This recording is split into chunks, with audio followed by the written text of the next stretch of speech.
അപ്പോ ഇവിടെ നാസ്തി ബുദ്ധിരയുക്തസ്യ നജായുക്തസ്യ ഭാവന നജാ ഭാവേദശാന്തി അശാന്തസ്യ കുതസുഖം.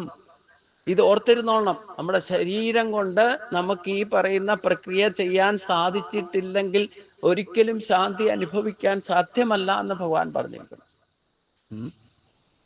അപ്പൊ അതുകൊണ്ട് മനസ്സിനെ യോഗയുക്തമാക്കണം. യോഗയുക്തമാക്കുക എന്ന് പറഞ്ഞാൽ ഈ ഇന്ദ്രിയങ്ങളിലാണ് പ്രശ്നം ഉണ്ടാക്കുന്നത്. ആ പഞ്ചേന്ദ്രിയങ്ങളിൽ ഏറ്റവും സൂക്ഷിക്കേണ്ടതെന്ന് കണ്ടതും കേട്ടതും. കണ്ണിനെയും ചെവിയും നല്ലോണം കൺട്രോൾ ചെയ്തോണം. കണ്ടതിൻ്റെ പിന്നാലെയും കേട്ടതിൻ്റെ പിന്നാലെയും പോകാനുള്ള വ്യഗ്രത അതെപ്പോൾ കുറയുന്നോ അപ്പം മനസ്സ് ശാന്തമാകാൻ തുടങ്ങും. കാരണം ബാക്കി 3 ഇന്ദ്രിയങ്ങൾ അതിൻ്റെ പിന്നിൽ നിൽക്കുള്ളൂ. എന്നാലും ചിലപ്പോൾ പ്രശ്നം, ഞാൻ പറഞ്ഞില്ലേ, ആഹാരം 3ാമത്തെ ഇന്ദ്രിയ, അത് കഴിഞ്ഞിട്ട് 4ാമത്തെ മൂക്കാണ്. ആഹാരത്തിന് നല്ല ഗന്ധമുണ്ടെങ്കിൽ അതിൻ്റെ മണം വന്നാൽ തന്നെ അത് കഴിക്കണം തോന്നും.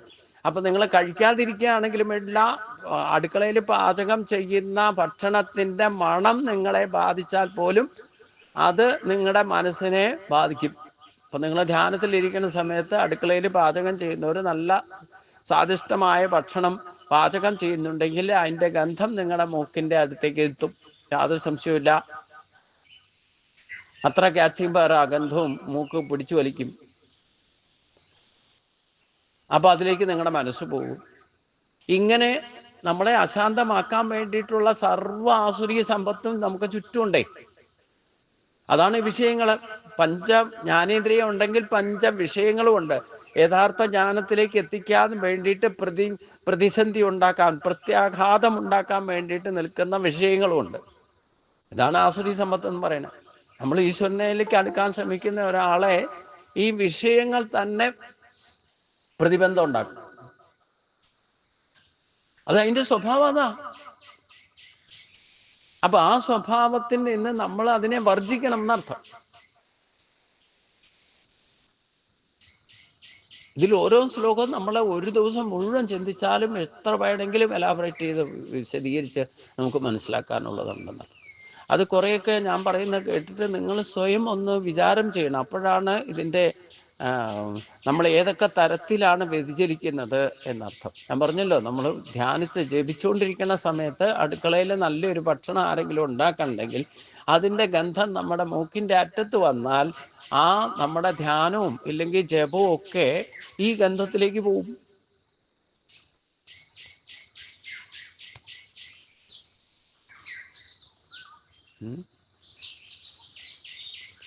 അത് കാണുകയും കൂടെ ചെയ്താലോ,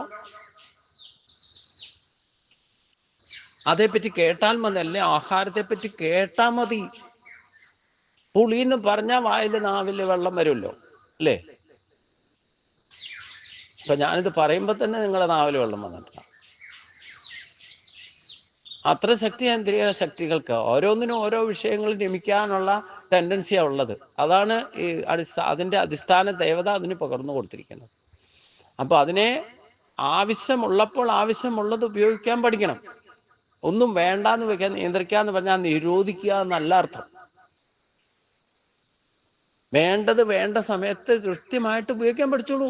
നല്ല ആഹാരം കിട്ടിയാൽ ആസ്വദിച്ച് കഴിച്ചോളൂ, സ്വാദറിഞ്ഞ് കഴിച്ചോളൂ, അതിൻ്റെ മണവും അറിഞ്ഞോളൂ. കണ്ടാൽ തന്നെ സന്തോഷം ഉണ്ടാക്കുന്ന ആഹാരം സാത്വിക ആഹാരം എന്ന് ഭഗവാൻ പറഞ്ഞിട്ടുണ്ടല്ലോ, അല്ലേ? അതൊക്കെയാണ് ആത്മബുദ്ധി പ്രസാദം. ആത്മാവിനെയും ബുദ്ധിയെയും പ്രസാദിപ്പിക്കണം ആഹാരം കഴിച്ചാൽ. എന്ത് ചെയ്യുന്നു അപ്പോൾ കംപ്ലീറ്റ് ഇൻവോൾവ് അതിലായിരിക്കണം. അതാണ് ബുദ്ധി ഉറപ്പിക്കാൻ സാധിക്കുള്ളൂ. നമ്മൾ നിസ്സാര കാര്യങ്ങൾ പോലും എടുത്ത ഒരു സാധനം എടുത്തെടുത്ത് വെക്കണം. നിങ്ങൾ എവിടെ പെരുമാറിയാലും അത് ബുദ്ധി ഉറപ്പിച്ച ആൾക്ക് ചെയ്യാൻ സാധിക്കൂ. ഇല്ലെങ്കിൽ എടുത്തെടുത്ത് ഇട്ടിട്ട് പോവും. എന്നിട്ട് പിറ്റേ ദിവസം തെരഞ്ഞു നടക്കും. ചഞ്ചലാവസ്ഥയ്ക്ക് വേറൊന്നും വേണ്ടല്ലോ. ചായ കുടിച്ചാൽ അപ്പം ഗ്ലാസ് കഴുകി വെച്ചോണം. അത് അങ്ങനെ ഇട്ട് കഴിഞ്ഞാൽ പിന്നെ രണ്ടാമത് നിങ്ങൾ പോയിട്ട് ആ പാത്രം കഴുകി വെക്കണമെങ്കിൽ ഇരട്ടി അധ്വാനിക്കണം, ഉണങ്ങിപ്പോവും. അതേസമയം ഓൺ ദി സ്പോട്ടിൽ കഴുകി വെച്ച് ആ ഗ്ലാസ് ഇവിടുന്ന് എടുത്തോ കഴുകിയിട്ട് യഥാസ്ഥാനത്ത് വെച്ചാൽ പിന്നെ നിങ്ങൾക്ക് അതുകൊണ്ട് ഒരു ബുദ്ധിമുട്ടും ഉണ്ടാവില്ല. ആത്മാവിനും ബുദ്ധിക്കും പ്രസാദജയിതമായിട്ട് മാറും. ഇത് കൃത്യമായിട്ട് ചെയ്യണേ സ്ഥിതപ്രജ്ഞ ചെയ്യാൻ സാധിക്കും. ഇത് പറഞ്ഞാൽ ആർക്കും പിടിക്കൂല. അതാണ് രസം. നമ്മുടെ കുടുംബത്തിലുള്ളവരൊന്ന് പറഞ്ഞു നോക്കൂ. നമ്മുടെ അടുത്ത ഭാര്യ ആയിക്കോട്ടെ, മക്കളായിക്കോട്ടെ, എടുത്ത ഒരു സാധനം എടുത്തെടുത്ത് നമ്മളെങ്ങാനും പറഞ്ഞാൽ അത് പിടിക്കില്ല. എന്നിട്ട് പിറ്റേ ദിവസം ഇവര് തന്നെ അതേ സാധനത്തിന് തെരഞ്ഞു കിടക്കണ കാണാം.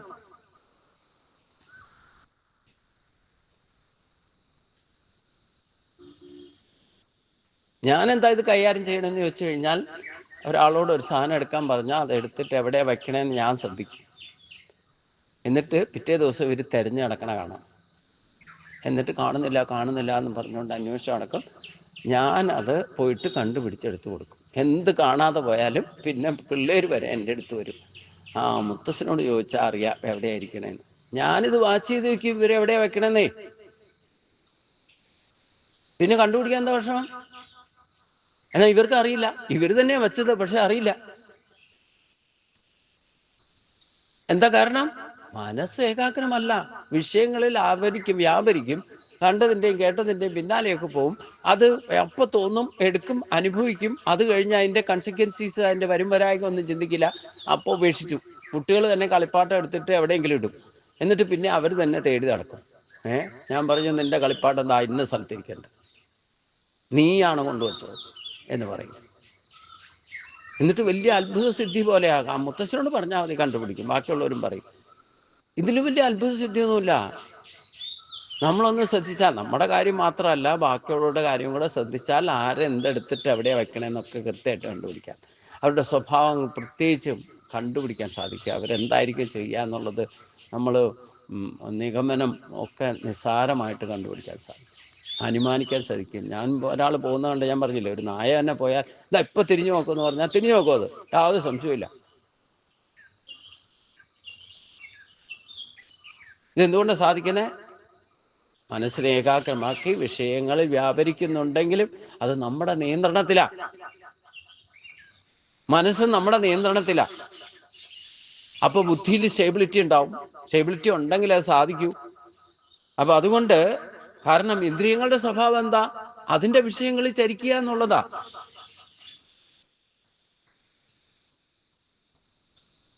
അതിന്റെ ആഹാരങ്ങൾ എന്താണോ? കണ്ണിന്റെ കാഴ്ച ആഹാരമാണ്, ചെവിക്ക് അതിന്റെ കേൾവികൾ ആഹാരമാണെങ്കിൽ അത് അതാത് വിഷയങ്ങളിലേക്ക് ഓട്ടോമാറ്റിക് എവിടെ കണ്ടാലും കേട്ടാലും അത് അപ്പം അതിലേക്ക് ഭ്രമിക്കും, അതിന്റെ പിന്നാലെ പോവും. അതിന്റെ ഡ്യൂട്ടി അതാണ്. അതിനെ സൃഷ്ടിച്ചിരിക്കുന്നത് അതിനു വേണ്ടിയിട്ടാ. പക്ഷേ നമ്മൾ അതിന് വശമക ആയാൽ ഈ കാറ്റത്ത് ഉലയുന്ന തോണി പോലെ ആകുന്ന ഭഗവാൻ പറഞ്ഞു. കാരണം ഈ കണ്ടതിൻ്റെ കേട്ടാൽ ഈ വിഷയങ്ങൾ ഇങ്ങനെ ചുറ്റും ഉണ്ടാവും. അപ്പോൾ ഒന്ന് കണ്ടു കഴിഞ്ഞാൽ പിന്നെ അതിലും ഭംഗിയുള്ളത് കണ്ടാൽ അങ്ങോട്ട് പോകണം, എന്തെങ്കിലും കേട്ടാൽ അതിലും ശ്രേഷ്ഠമായിട്ട് എന്തെങ്കിലും കേട്ടാൽ അങ്ങോട്ട് ഓടും. അപ്പം അങ്ങോട്ടാണ് ഇങ്ങോട്ടാണ് ഇങ്ങനെ ഒലയുന്ന അവസ്ഥയുണ്ടാവും. നല്ല ആഹാരം കിട്ടിയാൽ അത് കഴിക്കും. അത് കഴിച്ചു കഴിയുമ്പോൾ അതിലും നല്ലത് വേറെ അടുത്തുണ്ടെന്ന് അറിയാം. അപ്പം അതിന് പിന്നാലെ പോകും. അപ്പൊ അതുകൊണ്ട് ഈ ഇന്ദ്രിയങ്ങൾ ഇന്ദ്രിയാണാം ഹി ചരതാം യന്മനോ അനുവിധീയതേ തദസ്യ അർധിപ്രജ്ഞ വായുർനാമ വിഭാംബസി. അതായത് ജലത്തിൽ കിടക്കുന്ന തോണി കാറ്റടിക്കുമ്പോൾ ഉലയുന്നത് പോലെയാണ് മനസ്സ്. അതിനെന്താ കാരണം? ഇന്ദ്രിയങ്ങളാണ്. ഇന്ദ്രിയങ്ങളെക്കാൾ ഉപരി അതിനെ വ്യാപരിക്കുന്ന വിഷയങ്ങളിലേക്ക് ഇന്ദ്രിയങ്ങൾ രമിച്ചാൽ അതനുസരിച്ചുകൊണ്ട് മനസ്സുലയും, അങ്ങോട്ടും ഇങ്ങോട്ടും. എങ്ങനെ ഉലയും? കാറ്റത്ത് ജലത്തിൽ കിടക്കുന്ന തോണി ഉലയുന്ന പോലെ. ഒരാളോട് ഒരു കാര്യം പറഞ്ഞാൽ അത് ശ്രേഷ്ഠമായിട്ട് കരുതിയാലും വേണ്ടില്ല, അതിലും ശ്രേഷ്ഠമായിട്ട് വേറെ ആരെങ്കിലും പറഞ്ഞാൽ അങ്ങോട്ട് മനസ്സ് ചായും.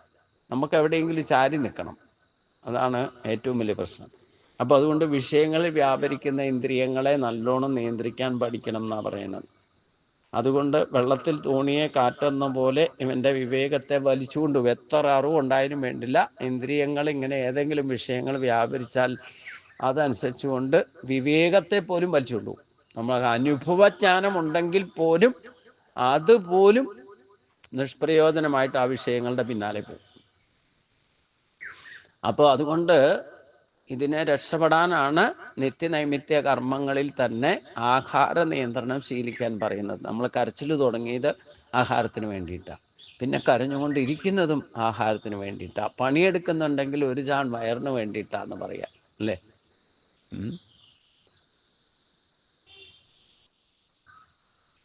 അത് ജീവിതകാലം മുഴുവൻ ഇത് തന്നെ ആവർത്തിച്ചുകൊണ്ടിരിക്കും. അപ്പോൾ അതുകൊണ്ട് എന്തെങ്കിലും ഇതിൻ്റെ പിന്നാലെ പോയാൽ എന്താ വേണം? ഒരിക്കലും ശാന്തി അനുഭവിക്കാൻ സാധിക്കില്ല, ജീവിതം ആസ്വദിക്കാൻ സാധിക്കില്ല, അനായാസന ജീവിക്കാൻ സാധിക്കില്ല.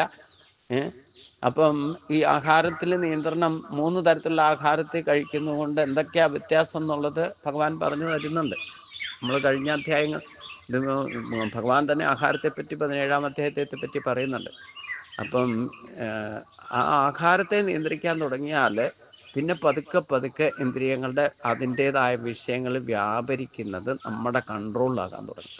അതാണ് ഈ ഏകാദശി വ്രതവും ഇല്ലെങ്കിൽ നമ്മൾ ഓരോ ഒക്കേഷനിലെ ആണെങ്കിലും നൈമിത്യ കർമ്മങ്ങൾ ചെയ്യാൻ പറയുന്നു. വ്രതങ്ങൾ അനുഷ്ഠിക്കുക, നിത്യനൈമിത്യ കർമ്മങ്ങൾ. അതിൽ നൈമിത്യ കർമ്മങ്ങളിലാണ് ഏകാദശി വ്രതം, ശനിയാഴ്ച വ്രതം, സോമവാര വ്രതം, ഇങ്ങനെയൊക്കെ പറയുന്നുണ്ടല്ലോ.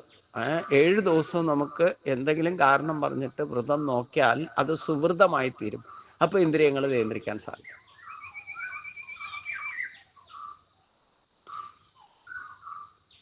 അതുകൊണ്ട് ഹേ വീര, അതുകൊണ്ട് ആരുടെ ഇന്ദ്രിയങ്ങൾ വിഷയങ്ങളിൽ നിന്ന് പൂർണ്ണമായിട്ട് നിയന്ത്രണങ്ങളാണോ അവൻ്റെ ബുദ്ധി ഉറച്ചതാകുന്നു. സ്ഥിതപ്രജ്ഞൻ യോഗിയാകുന്നു. കർമ്മയോഗിയായാലും ജ്ഞാനയോഗിയായാലും ഇന്ദ്രിയ മനോനിയന്ത്രണം കൂടിയേ കഴിയൂ എന്നാണ് പറയുന്നത്. അപ്പം ഇന്ദ്രിയ മനോനിയന്ത്രണം സാധിക്കാത്തവർക്ക് ബുദ്ധി ഉറക്കില്ല. ബുദ്ധി ഉറക്കാത്തവർക്ക് ആത്മവിഷയമായ അറിവ് ലഭിക്കില്ല. ആത്മവിഷയമായ അറിവ് ലഭിക്കാത്തവർക്ക് ഒരിക്കലും ശാന്തിയും സമാധാനവും ഉണ്ടാകുന്നതുമല്ല. ഇനി സ്ഥിതപ്രജ്ഞന്റെ ലക്ഷണം പറയാം എങ്ങനെയാണ്. നമുക്ക് എങ്ങനെയാ നമുക്ക് തന്നെ ഒന്ന് ബോധിക്കണല്ലോ, ഞാൻ സ്ഥിതപ്രജ്ഞനാണോ ഇല്ലയോ. അതാണ്, അതേ സാധിക്കൂ. നമ്മൾ മറ്റൊരാൾ സ്ഥിതപ്രജ്ഞനാണോ ഇല്ലയോ എന്നൊന്നും കണ്ടുപിടിക്കാൻ പറ്റില്ല. അത് കുറച്ച് വർഷം അവരവർക്ക് ബോധ്യം വരുന്ന കാര്യം. അത് ബോധ്യം വരാൻ വേണ്ടിയിട്ടാണ് അതിൻ്റെ ലക്ഷണം പറയുന്നത് ഭഗവാൻ. അല്ലാതെ നമ്മൾ സ്ഥിതപ്രജ്ഞനെ അന്വേഷിച്ച് നടക്കുമൊന്നും വേണ്ട. നടന്നാൽ അത് കണ്ടുപിടിക്കാൻ വിഷമമാണ്. പ്രത്യേകിച്ചും കലികാലത്ത്, ഇന്നത്തെ കാലത്ത് സ്ഥിതപ്രജ്ഞന്മാരെ ഒന്നും കണ്ടുപിടിക്കാൻ പറ്റില്ല. ഇല്ല, പിന്നെ എങ്ങനെ കണ്ടുപിടിക്കാം? വ്യാപരിക്കുന്ന ബുദ്ധിയും കൊണ്ട് നടക്കുന്നവരാ.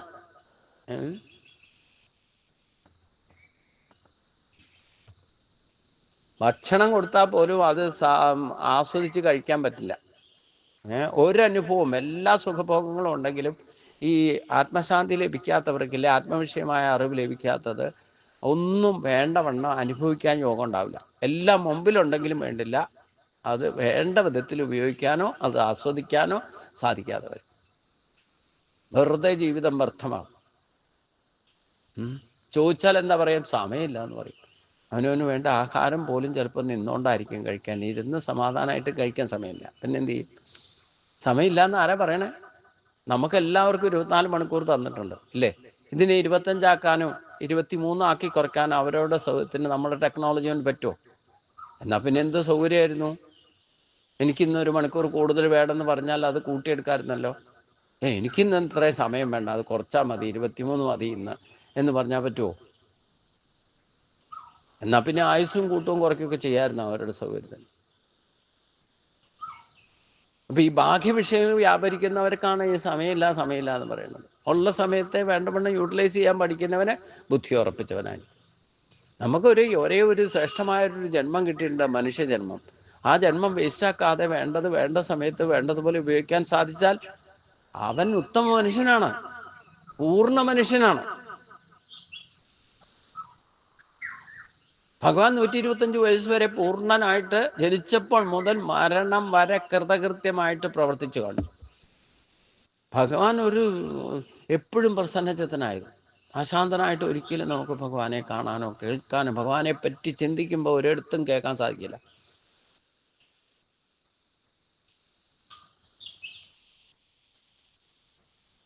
പക്ഷെ അങ്ങനെയുള്ളവരെ കണ്ടു മനസ്സിലാക്കാനോ തിരിച്ചറിയാനോ കുറച്ച് വിഷമമാണ്. അതുകൊണ്ടാണ് യദുകുലത്തിലുണ്ടായിരുന്നവർക്ക് പോലും, സ്വന്തം അച്ഛനും അമ്മയ്ക്ക് പോലും ശ്രീകൃഷ്ണന്റെ പ്രവൃത്തികൾ പൂർണ്ണമായിട്ട് എന്തിനെ പ്രാർത്ഥിച്ച് ജനിപ്പിക്കാൻ കാരണമായിരിക്കുന്ന പരാതി പോയി പറഞ്ഞ് ആ പുരുഷ സൂക്തമൊക്കെ ജപിച്ച് ഭഗവാനെ പ്രസാദിപ്പിച്ച് ജന്മം ആ മഹത്തായ കർമ്മം നടപ്പാക്കുമ്പോൾ പറഞ്ഞതൊക്കെ മറന്നിട്ട് ബ്രഹ്മാവും ഇന്ദ്രൻ പോലും ശ്രീകൃഷ്ണനെ മനസ്സിലാക്കാതെ പരീക്ഷിക്കാൻ പോകുന്നത് കണ്ടില്ലേ നമ്മൾ? ഈ ആത്മശാന്തി ലഭിക്കാത്തവർക്ക്, സ്ഥിതപ്രജ്ഞനാകാത്തവർക്ക് ഇങ്ങനെയുള്ള പ്രശ്നം ഉണ്ടാവും. ഒരിക്കലും ബോധ്യം വരില്ല. അപ്പൊ അവരവർക്ക് ബോധ്യം വരണം. എന്നാൽ ഭഗവാൻ സ്ഥിതപ്രജ്ഞനായിരുന്നല്ലോ. അതുകൊണ്ട് ഇവരിങ്ങനെയൊക്കെ ചഞ്ചലാവസ്ഥ ഉണ്ടാക്കിയിട്ടും ഗോക്കളെയും തൻ്റെ കൂടെ കളിച്ചിരുന്ന കുട്ടികളെയും ഗോക്കളെയൊക്കെയും ബ്രഹ്മാവ് പോയിട്ട് മറച്ചു അല്ലേ? ഭഗവാൻ അതൊന്നും പ്രശ്നമല്ല. അതേ രൂപത്തെ പ്രതിരൂപങ്ങളെ സൃഷ്ടിച്ചു, 1 വർഷം വരെ മറച്ചു. ഈ ബ്രഹ്മാവിന് പോലും 1 വർഷം എന്ന് പറഞ്ഞാൽ നമ്മുടെ 1 വർഷം ഭഗവാൻ ബ്രഹ്മാവിന് 1 നിമിഷം.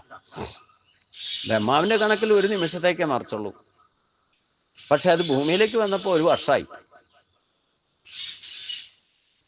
എന്നിട്ടും ഭഗവാൻ 1 വർഷം വരെ ആ എന്തൊക്കെയാണോ ബ്രഹ്മാവ് സൃഷ്ടിച്ച് ഭഗവാൻ പറഞ്ഞിട്ടാണ് ഇവരൊക്കെ ഗോക്കളായിട്ടും സുഹൃത്തുക്കളായിട്ടും ഒപ്പം കളിക്കുന്ന ലീലയൊക്കെ അനുഭവിക്കാൻ വേണ്ടിയിട്ട് ഒപ്പം കൂടിയിരുന്നവരെയൊക്കെ ഭഗവാൻ വീണ്ടും സൃഷ്ടിച്ചു. ബ്രഹ്മാവ് വിചാരിച്ചു ഞാനാണ് കേമൻ എന്നുള്ളത്, അല്ലേ? പിന്നെ ഡബിൾ റോള് കണ്ടു 1 വർഷം കഴിഞ്ഞിട്ട്. ഈ മറച്ചു കഴിഞ്ഞിട്ട് പിന്നെ നോക്കുമ്പോൾ ആരെയൊക്കെ മറച്ചോ അവരൊക്കെ ശേഷന്റെ ഒപ്പം തന്നെ നടക്കണം. ഇതെന്തൊരു അത്ഭുതം!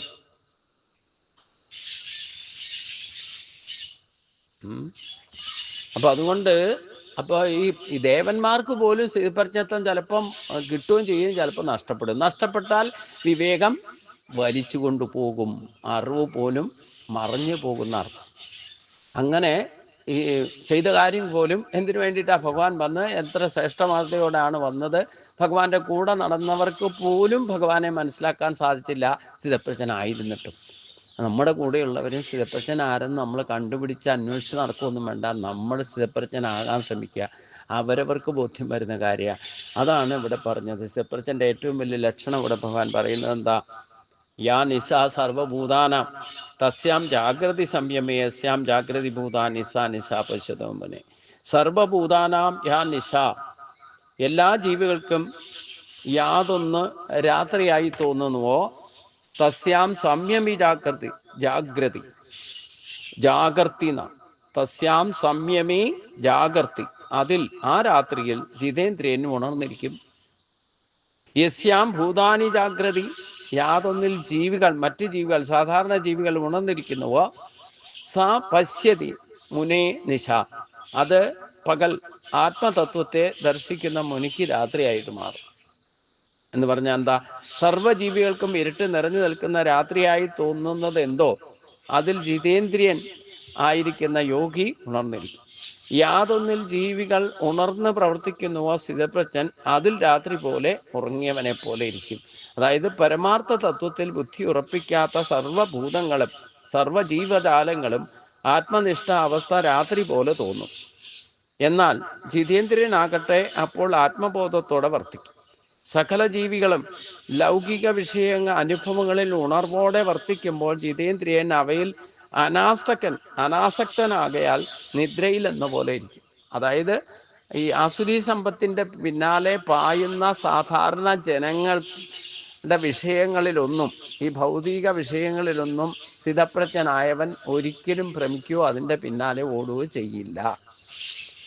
ഇതൊന്നും ബാധകമല്ലാത്ത പോലെ രാത്രിയിൽ വർത്തിക്കുന്നത് പോലെ രാത്രിയിൽ എല്ലാവരും സ്വസ്ഥമായിട്ട് അവരവരുടെ ഗ്രഹങ്ങളിലേക്ക് ഒതുങ്ങൂല. അപ്പോൾ ബാഹ്യ വിഷയങ്ങൾ ഒതുങ്ങാതെ അല്ലെങ്കിൽ ഒന്നും വ്യാപരിക്കാതെ സ്വസ്ഥമായിട്ടിരിക്കുന്ന സ്ഥിതപ്രജ്ഞനായിരിക്കും എന്നർത്ഥം. സ്ഥിതപ്രജ്ഞന് ഈ ബാഹ്യ വിഷയങ്ങൾ കണ്ടതിൻ്റെ കേട്ടതിൻ്റെ പിന്നാലെയൊന്നും പരക്കമായോ എല്ലാവരും തത്രപ്പെട്ട് കിടന്നു ചെണ്ടപ്പുറത്ത് കോല് വയ്ക്കുന്നിടത്തൊക്കെ ഓടുന്നത് പോലെ സ്ഥിതപ്രജ്ഞനായിരിക്കുന്ന ആൾ ഒരിക്കലും പോകില്ല. എവിടെ പൂരം ഉണ്ടായാലും എന്ത് ഉത്സവം ഉണ്ടായാലും വെടിക്കെട്ടുണ്ടായാലും ആന അടഞ്ഞാലും ആന ഇടയാതെ കൂടെ നിന്നാലും ഒന്നും സ്ഥിതപ്രജ്ഞനെ ബാധിക്കില്ല. പിന്നെ ആരെ ബാധിക്കുക? നമ്മളെപ്പോലെയുള്ളവരെ ആസുരി സമ്പത്തിൻ്റെ പിന്നാലെ സുഖഭോഗങ്ങൾ രമിച്ച് നടക്കുന്നവർ ഈ സ്ഥിതപ്രജ്ഞൻ ചെയ്യുന്ന വിഷയങ്ങളിലൊക്കെ ഉറങ്ങിയവനെ പോലെ കഴിച്ചുകൂട്ടും, ബാഹ്യ വിഷയങ്ങളിൽ ഉറങ്ങി വ്യാപരിച്ച് നടക്കും അർത്ഥം. ഇവിടെ ഇപ്പം ഈ മഠത്തിലിപ്പം ഞാൻ ഒറ്റയ്ക്കേ ഉള്ളൂ, വേറെ ആരുമില്ല. അമ്പലത്തിൽ വന്നവർ ആരുമില്ല, ഒറ്റയ്ക്കായിരിക്കുന്നത്. ഞാനിവിടെ ആധ്യാത്മിക വിഷയത്തിൽ നിങ്ങൾക്ക് ക്ലാസ് എടുത്തുകൊണ്ടിരിക്കുക. നിങ്ങൾക്ക് കുറച്ച് അതിൽ ബുദ്ധിസ്ഥിരത കുറേശ്ശെ കൈവന്നുകൊണ്ട് ആത്മവിഷയമായ അറിവ് നേടാൻ വേണ്ടിയിട്ട് നിങ്ങൾ ബാക്കി വിഷയങ്ങളൊക്കെ ത്യജിച്ചിട്ട് ഇത് കേൾക്കാനായിട്ടിരിക്കുന്നു. അതേസമയം ഇതിൽ താല്പര്യമില്ല, ബാക്കി വിഷയങ്ങൾ രമിച്ച് നടക്കുന്നവർക്ക് ഇതൊന്നും കേൾക്കാൻ അവസരം കിട്ടിയാലും ഉണ്ടാകില്ല. ഇനി ഒന്നോടെ ചുരുക്കി ലളിതമായിട്ട് പറഞ്ഞാൽ, സന്ധ്യാസമയത്ത് കൃത്യമായിട്ട് ആരാണോ ഒരു വിളക്ക് കത്തിച്ച് ആ ഈശ്വരൻ്റെ മുമ്പിൽ ഇരുന്നു കൊണ്ട് 10-20 മിനിറ്റ് കുറച്ചു നേരമെങ്കിലും നാമം ജപിക്കുന്നത്, അത് ബുദ്ധി ഉറപ്പിച്ച വ്യക്തിക്ക് സാധിക്കും, ഇന്നത്തെ കാലത്ത് പ്രത്യേകിച്ചു.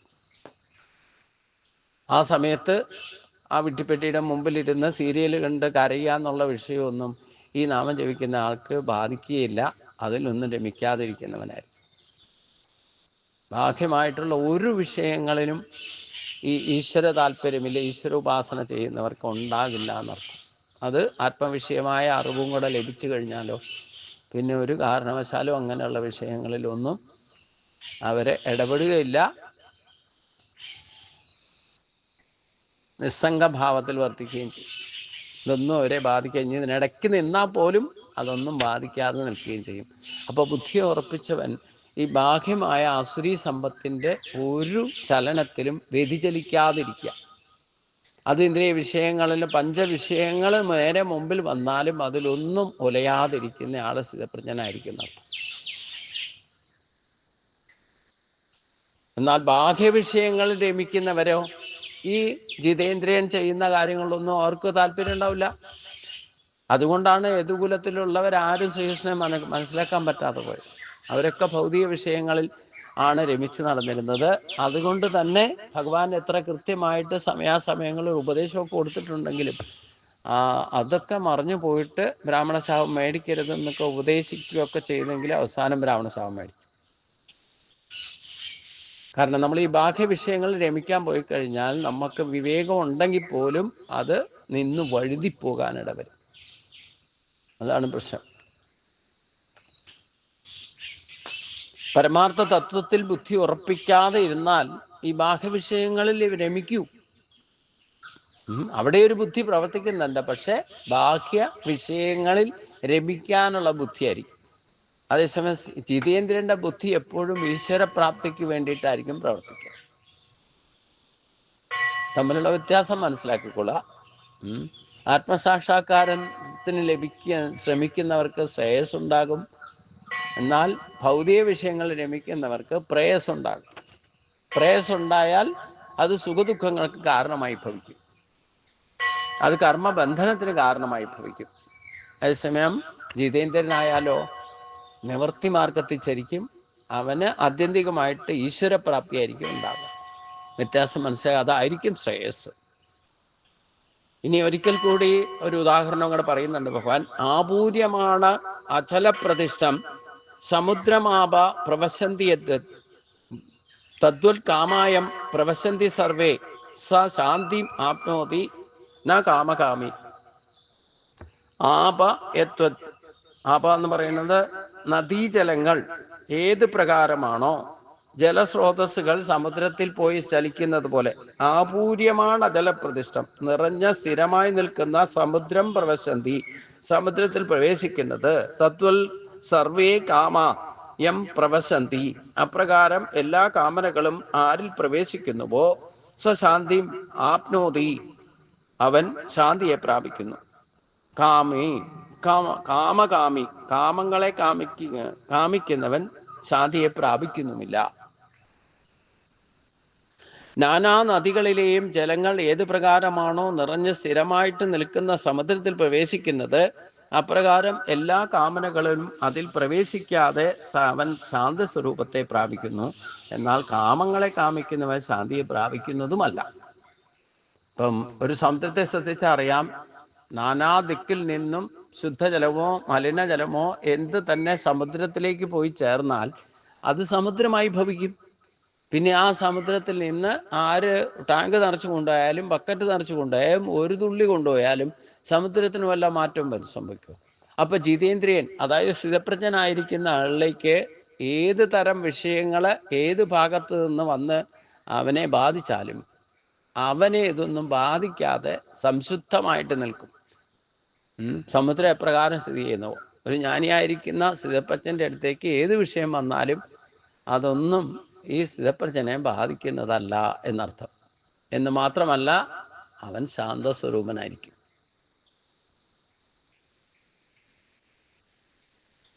അവന് ആഗ്രഹങ്ങളുണ്ടാവില്ല. ആത്മാവിനിൽ തന്നെ സന്തുഷ്ടനായിരിക്കുന്നവനാരോ അവൻ സ്ഥിതപ്രജ്ഞനാണെന്ന് പറഞ്ഞല്ലോ. അതേസമയം കാമങ്ങളെ കാമിക്കുന്നവനോ ശാന്തിയെ പ്രാപിക്കാനും സാധ്യതയില്ല. ആഗ്രഹങ്ങളുടെ പിന്നാലെ, കണ്ടതിൻ്റെ കേട്ടതിൻ്റെയും പിന്നാലെ പോകുന്നവർക്ക് ഒരിക്കലും ശാന്തി ലഭിക്കില്ല എന്നാണ് പറഞ്ഞത്. നാനാ നദികളിലെയും ജലം സമുദ്രത്തിൽ പ്രവേശിച്ചാലും സമുദ്രത്തിന് യാതൊരു മാറ്റവും ഉണ്ടാകുന്നതല്ല. വന്നു ചേരുന്ന ജലം സമുദ്രത്തിൽ ലയിച്ച് സമുദ്രമായി തീരുന്നു. അതേപോലെ ജിതേന്ദ്രനായിരിക്കുന്ന, ഇന്ദ്രിയങ്ങളെ നിയന്ത്രിച്ച് മനസ്സിനെ ഏകാഗ്രമാക്കി ബുദ്ധിയെ ഉറപ്പിച്ച ഒരു വ്യക്തിയിലേക്ക് ഏത് വിഷയങ്ങളുടെ ഏത് ഭാഗത്ത് നിന്ന് വന്നു ചേർന്നാലും ആ വ്യക്തി ആ ശാന്തസ്വരൂപനായി തന്നെ നിലനിൽക്കുന്നർത്ഥം. അതൊന്നും അവനെ ബാധിക്കാതെ അവൻ്റെ കൺട്രോളിൽ തന്നെ ആയിരിക്കും ഇന്ദ്രിയങ്ങളും മനസ്സും ബുദ്ധിയും ഒക്കെ പ്രവർത്തിക്കുക. അവൻ സ്ഥിതപ്രജ്ഞനായിരിക്കും. അപ്പോൾ ആ സ്ഥിതപ്രജ്ഞനാണെങ്കിൽ പരമമായ ജ്ഞാനി ആകണം എന്നർത്ഥം. അപ്പൊ അങ്ങനെ വന്നു ചേരുന്ന ജലം സമുദ്രത്തിൽ ലയിച്ച് പോകുന്നു. അതേ പ്രകാരം സകല കാമനകളും ബ്രഹ്മനിഷ്ഠനായിരിക്കുന്ന യോഗിയിൽ എത്തുന്നതോടെ ആ ബ്രഹ്മനിഷ്ഠയിൽ ലയിച്ച് ഇല്ലാതെയാകുന്നു. യോഗിയിൽ യാതൊരു മാറ്റവും വരുത്തുന്നുമില്ല. യോഗി അപ്പോഴും ശാന്തി അനുഭവിക്കുകയും ചെയ്യും. കാമങ്ങളെ കാമിക്കുന്നത് ഈ ശാന്തി കാമങ്ങളെ കാമിക്കുന്നത്, അതായത് ആഗ്രഹങ്ങളുടെ പിന്നാലെ പോകുന്നവർക്ക് ഒരിക്കലും ഈ ശാന്തി ലഭിക്കുന്നതുമല്ല എന്നാണ് സൂചിപ്പിക്കുന്നത്. ഇപ്പൊ സ്ഥിതപ്രജ്ഞനായിട്ടിരിക്കുന്ന ആള് എപ്പോഴും ശാന്തം പ്രസന്നചിത്തനുമായിരിക്കും. എന്താ കാരണം? അവൻ ബാഹ്യ വിഷയങ്ങളിൽ ഒന്നും ലഭിക്കാൻ പോകില്ല. ബാഹ്യ വിഷയങ്ങളിൽ ആഗ്രഹമുണ്ടാകില്ല. ഉണ്ടായാൽ തന്നെ അതിനെയൊക്കെ ഉപശമം ചെയ്യാനുള്ള കഴിവ് ഉണ്ടായിരിക്കും. ഇതിൻ്റെയൊക്കെ ഇടയിൽ വർദ്ധിച്ചാലും അതൊന്നും ഇവനെ ബാധിക്കാത്തവൻ എപ്പോഴും പ്രസന്നചിത്തനായിട്ടിരിക്കും. അതേസമയം കാമങ്ങളെ കാമിക്കുന്നവനോ ആ വിഷയങ്ങളുടെ പിന്നാലെ പോവും. അവർക്ക് ഒരിക്കലും സ്വസ്ഥതയും ശാന്തിയും ലഭിക്കില്ല. കാരണം ഈ ഓട്ടം വാച്ചിലുമായിരിക്കും. അതുകൊണ്ട് ആ ബ്രഹ്മനിഷ്ഠയിൽ ലയിച്ച് ഈ പറയുന്ന വിഷയങ്ങളൊക്കെ ബ്രഹ്മനിഷ്ഠയിൽ നിന്ന് തന്നെ, ബ്രഹ്മവൽ നിന്നാണ് ഈ സകല വിഷയങ്ങളും ഉണ്ടായിരിക്കുന്നത്. അപ്പം അതിലേക്ക് നമ്മൾ എത്തിയാൽ, യോഗനിഷ്ഠനായാൽ, ബ്രഹ്മനിഷ്ഠനായാൽ എല്ലാ വിഷയങ്ങളും അത് ലയിച്ചില്ലാതെ വരും എന്നർത്ഥം. അപ്പോൾ യോഗിയിൽ അതൊരു മാറ്റവും വരുത്തില്ല. യോഗി എന്ന് പറയുന്ന ആള് സ്ഥിതപ്രജ്ഞനായിരിക്കുന്ന ആള്, എല്ലാ ശക്തികളെയും യോജിപ്പിച്ചവൻ യോഗി. ആ യോഗി അപ്പോഴും ശാന്തി അനുഭവിക്കുകയും ചെയ്യും. എന്നാൽ ബാഹ്യ വിഷയങ്ങളിൽ കാമിക്കുന്നവൻ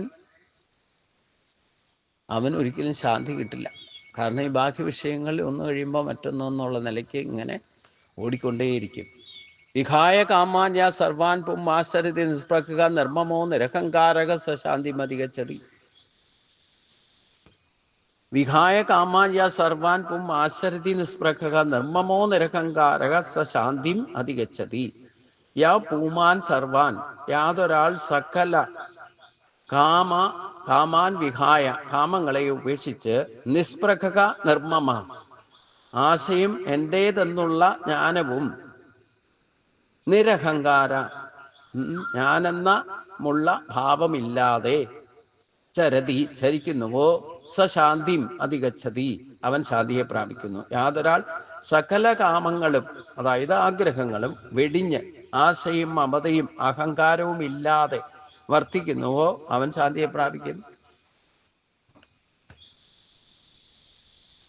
അതായത് ആഗ്രഹങ്ങളെ കടിഞ്ഞാണിടണം എന്നർത്ഥം. മോഹങ്ങളെ ഹോമിക്കണം. മോഹം എന്ന വാക്കിട്ട് തിരിച്ചിട്ടാൽ ഹോമം എന്ന് വരാം. അപ്പം മോഹങ്ങളെയൊക്കെ ഹോമിക്കാതെ എത്ര ഹോമം നടത്തിയാലും അതിൻ്റെ ഫലം ലഭിക്കില്ല എന്നർത്ഥം. അതുകൊണ്ട് സകല കാമങ്ങളും ആഗ്രഹങ്ങളും വെടിഞ്ഞിട്ട് സുഖത്തിൻ്റെ പിന്നാലെ, ഇല്ലേ, ആശയുടെ പിന്നാലെ പോയാൽ നിരാശരാകേണ്ടി വരും. സുഖത്തിൻ്റെ പിന്നാലെ പോയാൽ അസുഖങ്ങളുണ്ടാകും.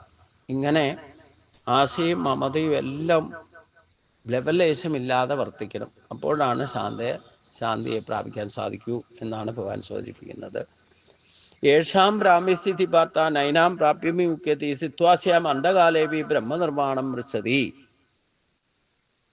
യേഷാം ബ്രാഹ്മ്യസ്ഥിതി പാർത്ത നൈനാം പ്രാപ്യമി മുഖ്യതി സിത്വാസ്യാം അന്ധകാലേവി ബ്രഹ്മനിർമ്മാണം പൃച്ഛതി. ഏ പാർത്ഥ, യേഷാം ബ്രാഹ്മ്യസ്ഥിത ഏനാം പ്രാപ്യ ന വിമുഹ്യതി. അർജുന, ഇതാണ് ബ്രഹ്മനിഷ്ഠ. ഇതിനെ പ്രാപിച്ചിട്ട് ആരും മോഹിക്കുന്നില്ല. അന്ധകാലേ അപി, അവസാന കാലത്തെങ്കിലും, അതായത് ജീവിതത്തിന്റെ അവസാന കാലത്തെങ്കിലും, അസ്യാം സ്ഥിത്വ, ഇതിൽ ബ്രഹ്മനിഷ്ഠയിൽ ഇരുന്നാൽ ബ്രഹ്മനിർവാണം ഋണഗച്ഛതി, ബ്രഹ്മനിർവാണം പ്രാപിക്കുന്നു. ഹേ അർജുന, ഇതാണ് ബ്രഹ്മനിഷ്ഠ. ഈ സ്ഥിതി പ്രാപിച്ചാൽ പിന്നെ ആരും മോഹവശനാകുന്നില്ല. വീണ്ടും സംസാര ദുരിതങ്ങൾ അനുഭവിക്കാൻ ഇടവരില്ല എന്ന് സാരം. ജീവിത അവസാന കാലത്തെങ്കിലും ബ്രഹ്മനിഷ്ഠ കൈവന്നാൽ അവൻ ബ്രഹ്മ നിർവ്വാണം പ്രാപിക്കുകയും ചെയ്യും. ജീവിതത്തിൻ്റെ അന്ത്യകാലത്തെങ്കിലും ഈ ഒരു ബ്രഹ്മനിഷ്ഠ കൈവരുത്തുക, സ്ഥിതപ്രജ്ഞനാകാൻ സാധിച്ചാൽ അവൻ സ്ഥിതപ്രജ്ഞനായിരിക്കുന്ന, എപ്പോഴും വർത്തിക്കുന്ന ആ ബ്രഹ്മത്തിൽ തന്നെ, അചഞ്ചലമായിരിക്കുന്ന ബ്രഹ്മത്തിലേക്ക് ലയിക്കുന്നതാണ് പറഞ്ഞത്. അപ്പോൾ മനുഷ്യജന്മം കിട്ടിയത് ഈ സ്ഥിതപ്രജ്ഞനായിട്ട് ഭഗവാനിലേക്ക് എത്താൻ വേണ്ടിയിട്ടാണ്. ആ ലക്ഷ്യം തീരുമാനിക്കുക, അതിനുള്ള അനുഷ്ഠാനങ്ങൾ 18 സ്റ്റെപ്പുകളിൽ ഭഗവാൻ പറഞ്ഞു. ഈ 18 പടികളാണ് നമ്മൾ ശബരിമലയിൽ അയ്യപ്പൻ്റെ സന്നിധിയിൽ ഉണ്ടാക്കി വെച്ചേക്കുന്നത്. ശരിക്കും കലിയുഗം ആയതുകൊണ്ട് വേണ്ട വിധത്തിൽ 41 ദിവസം ശരിക്കും വ്രതം നോറ്റാൽ 41 ദിവസം കൊണ്ട് തന്നെ സ്ഥിതപ്രജ്ഞനാകാൻ സാധിക്കും. എങ്ങനെ സാധിക്കാന്നല്ലേ? കലിയുഗത്തിൽ ആരും ചെയ്യില്ല. ആര് ചെയ്യുന്നോ അവർക്ക് പെട്ടെന്ന് ഗുരുവായൂരപ്പൻ്റെ കൃപ കിട്ടും.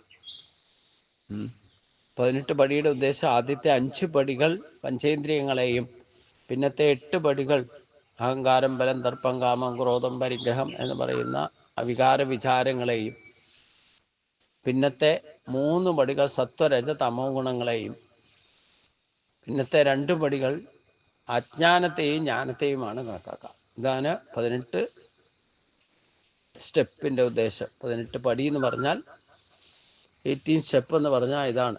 അപ്പം നമ്മൾ വ്രതാനുഷ്ഠാനങ്ങൾ കൃത്യമായിട്ട് സുഹൃതന്മാരായിട്ട് ചെയ്യുകയാണെങ്കിൽ ആ പഞ്ചേന്ദ്രിയങ്ങളെ നിയന്ത്രിക്കുക, ബാഹ്യവിഷയങ്ങളെ നിയന്ത്രിക്കുക എന്നുള്ളതാണ് ആദ്യത്തെ ഘട്ടം. ഇന്ദ്രിയങ്ങൾ നിയന്ത്രിച്ചാലേ മനസ്സ് ഏകാഗ്രമാകൂ. മനസ്സ് ഏകാഗ്രമായാൽ മാത്രമേ ബുദ്ധി ഉറക്കുള്ളൂ.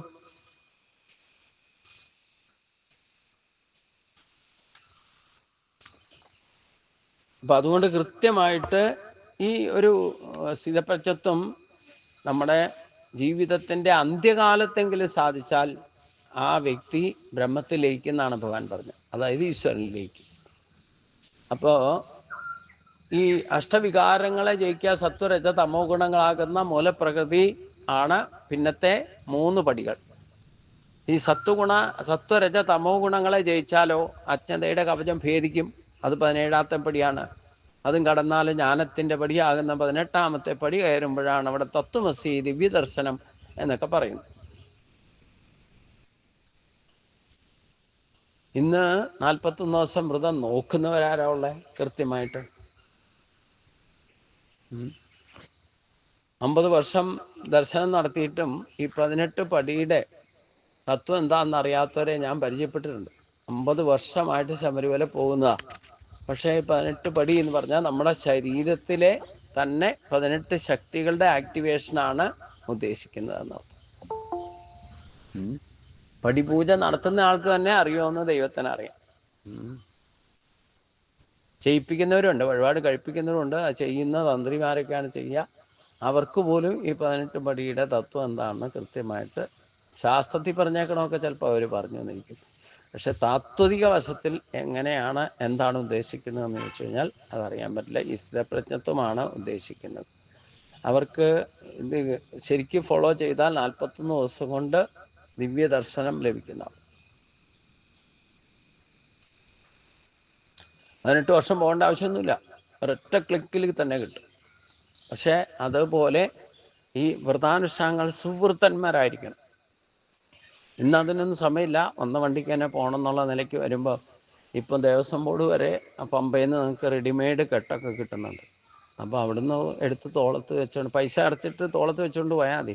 പിന്നെ കെട്ട് നിറയ്ക്കുന്നു, റെഡിമെയ്ഡ് ആയിരിക്കും. അത് കെട്ടൊക്കെ നിറച്ചതായിരിക്കും. അപ്പം അതിന് പോലും മെനക്കിടന്നതാണെന്നർത്ഥം.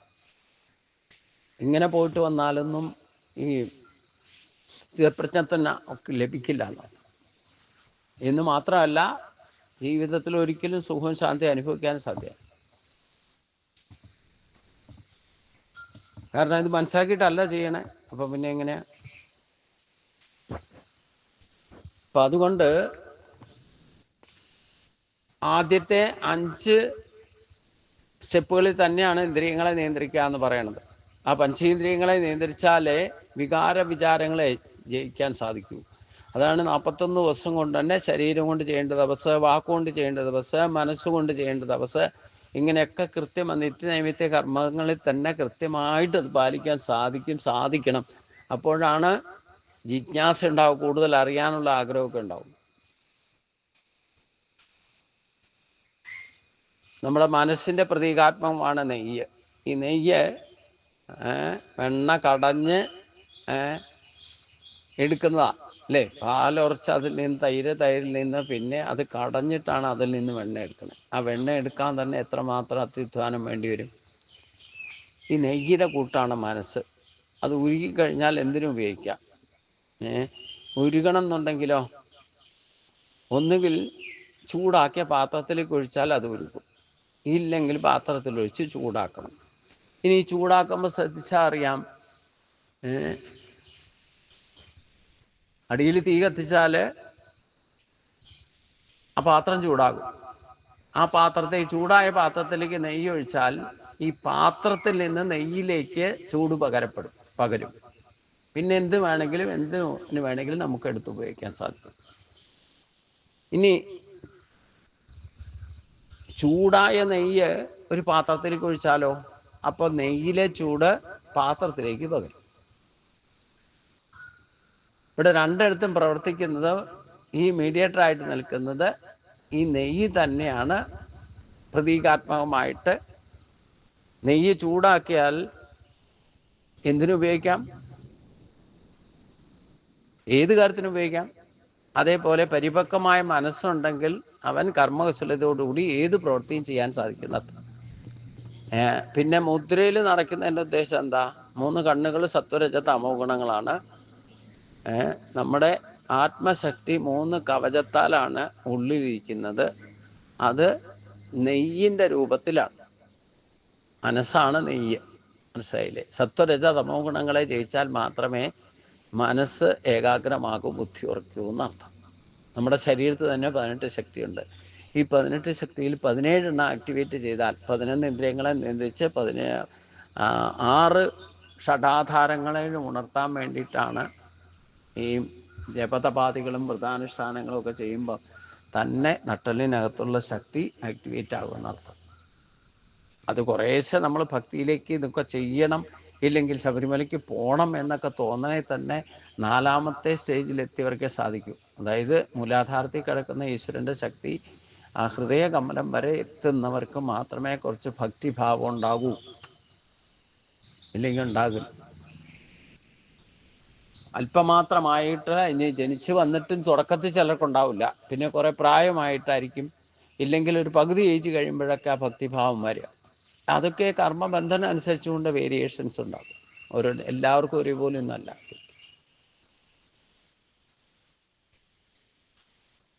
പിന്നെ തലയിലേറ്റിക്കൊണ്ടോ ഈ മുദ്ര നിറച്ചാലും ഒന്ന് ദൈവിക സമ്പത്തും ഒന്ന് ആശ്രീ സമ്പത്തുമാണ് അല്ലേ? 2 കെട്ടുണ്ടാക്കിക്കൊണ്ടാണ് പോവുക. ഒന്ന് പുണ്യത്തിൻ്റെ, ഒന്ന് പാപത്തിൻ്റെ. ഒന്ന് ഈശ്വരനെ സമർപ്പിക്കാനുള്ളതൊക്കെ ദൈവിക സമ്പത്ത്, ഇല്ലെങ്കിൽ പ്രത്യക്ഷത്തിൽ ആസുരി സമ്പത്ത് തന്നെയാണ്. ഉണ്ടായിട്ട് നശിച്ചു പോകുന്നത് എന്താ? അതാണ് ഈശ്വരന് കൊണ്ടുപോയി ഈ 2ഉം കൊണ്ടുപോയി ഒപ്പം കൊണ്ടുപോയി സമർപ്പിക്കുക. ഒന്ന് അവനവനുള്ള പണ്ടത്തെ കാലത്തൊക്കെ പറഞ്ഞു കഴിഞ്ഞാൽ ഒരു കെട്ടിലിടുന്ന മുഴുവൻ നമുക്ക് കഴിക്കാനുള്ള ഭക്ഷണ പദാർത്ഥങ്ങളോ ഇല്ലെങ്കിൽ അതിനെ സ്വന്തമായിട്ട് ഉപയോഗിക്കാൻ വേണ്ടുന്ന സാധനങ്ങളാണ്. ഒന്ന് പുണ്യത്തിൻ്റെയും ഒന്ന് പുണ്യപാപത്തിൻ്റെ സങ്കല്പത്തിലാണ് ഇരുമുടി എന്ന് പറയുന്നത്. ഒന്ന് ആസുരി സമ്പത്തിൻ്റെയും ഒന്ന് ദൈവിക സമ്പത്തിൻ്റെയും പ്രതീകാത്മകമാണ്. ദൈവത്തിനുള്ള ദൈവത്വം, നമുക്കുള്ളത് നമുക്കും എന്നുള്ള നിലയ്ക്കാണ് പോവുക. അപ്പോൾ ഇത് രണ്ടും സ്വീകരിക്കില്ല എന്ന് ഭഗവാൻ പറഞ്ഞിട്ടുണ്ട്. ഗീതയിൽ അത് ക്ലാരിഫൈ ചെയ്ത് തരുന്നത് എങ്ങനെയാ? നാദത്തെ കച്ചരിപ്പാപന്നായി ജൈവ സുഹൃതം വിഭോ അജ്ഞാനേന ആവൃതം ജ്ഞാനം തേന മുഖ്യന്തി ജന്തവാന്ന് ക്ലിയർ കട്ട് പറഞ്ഞിട്ടുണ്ട്. പിന്നെ എന്തിനാ നമ്മളെ ഏറ്റിക്കൊണ്ട് പോകുന്നത്? നമുക്കതുകൊണ്ട് സമാധാനം കിട്ടുമെന്ന് ഉദ്ദേശിച്ചുകൊണ്ടാണ് ഇത് ഏറ്റിക്കൊണ്ട് പോകണം. ഈ 18 പടി കയറുന്നതിൻ്റെ ഉദ്ദേശം എന്താ? ഈ പുണ്യപാപങ്ങളെ ഇല്ലാതെയാക്കാൻ സാധിക്കണമെങ്കിൽ ഈ 18 സ്റ്റെപ്പ് കടക്കണം. 18 സ്റ്റെപ്പ് കടക്കണം എന്ന് പറഞ്ഞാൽ 41 ദിവസം കൊണ്ട് സ്ഥിതപ്രജ്ഞനാകാൻ സാധിച്ചാൽ മാത്രമേ ആത്മവിഷയമായ അറിവ് നേടിയിട്ട് ദിവ്യ ദർശനത്തിലൂടെ, ആത്മദർശനത്തിലൂടെ മാത്രമേ ഈശ്വര ദർശനം സാധ്യമാകൂ. ഇല്ലെങ്കിൽ നിങ്ങളെ ജീവിതകാലം മുഴുവൻ ഇതിനു വേണ്ടിയിട്ട് കഷ്ടപ്പെട്ടാലും അന്ധകരണ ശുദ്ധിയും വിവേകവും ഉണ്ടായിട്ടില്ലെങ്കിൽ ഈശ്വര ദർശനം സാധ്യമല്ല. ആധ്യാത്മിക രംഗത്തെ പ്രവർത്തനങ്ങളൊക്കെ വ്യർത്ഥമായി ഭവിക്കും.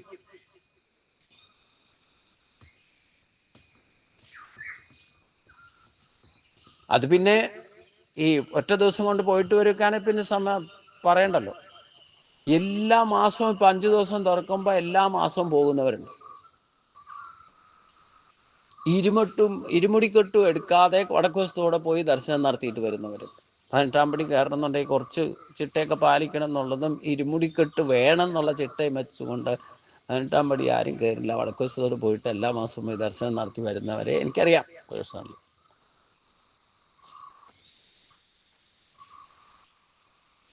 സ്ഥിതപ്രജ്ഞനാകാതെ ആത്മവിഷയമായ ദിവ്യ ദർശനമൊന്നും ലഭിക്കില്ല. എത്ര ജന്മങ്ങൾ മുഴുവൻ നിങ്ങൾ ഇനി ഇരുമുടിക്കെട്ടും എടുത്തുകൊണ്ട് എല്ലാ മാസവും 12 മാസം തൊഴുതാലും 18 വർഷം തൊഴുതാലും ജന്മം മുഴുവൻ 50 പ്രാവശ്യം 60 പ്രാവശ്യം ആയുസ് എത്രയുണ്ടോ അത്രയും കാലം തൊഴുതാലും അന്ധകരണ ശുദ്ധിയും വിവേകവും ഉണ്ടായിട്ടില്ലെങ്കിൽ ദിവ്യ ദർശനം ലഭിക്കില്ല, ആത്മവിഷയമായ അറിവ് ലഭിക്കില്ല. എന്നുവരെ ആത്മവിഷയമായ അറിവ് ലഭിക്കാത്തിടത്തോളം കാലം ശാന്തിയും സമാധാനവും ഉണ്ടാകുന്നതല്ല.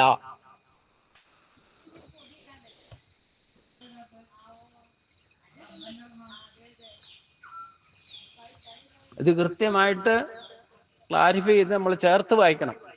ഈ കലിയുഗത്തിൽ കലിയുഗവരതനായിരിക്കുന്ന അയ്യപ്പൻ എന്ന് പറയുന്നത് ഈ പ്രതീകാത്മകമായിട്ട് ആ ബ്രഹ്മത്തിൻ്റെ സ്വരൂപമായിട്ടായിരിക്കണം.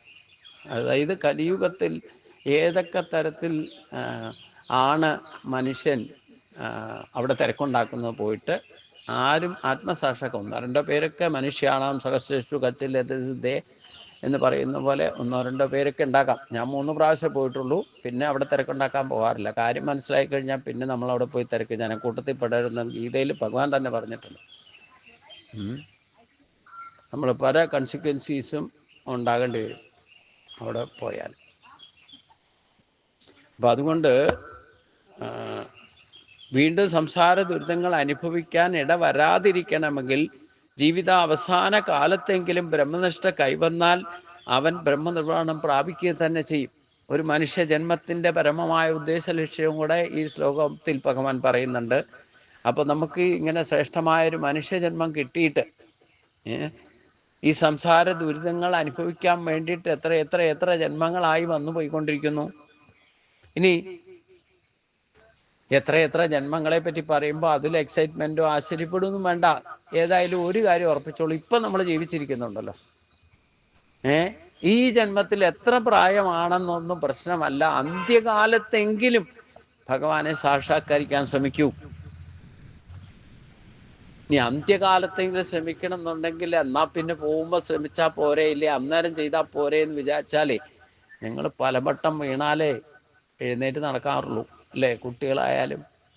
അപ്പം പലവട്ടം ജപിച്ച് പഠിച്ചാലേ അവസാന കാലത്ത് ഈ വാസനാ ബലത്താൽ ഭഗവാന്റെ നാമം സ്മരിക്കാൻ പോലും സാധിക്കില്ല ചിലപ്പോൾ.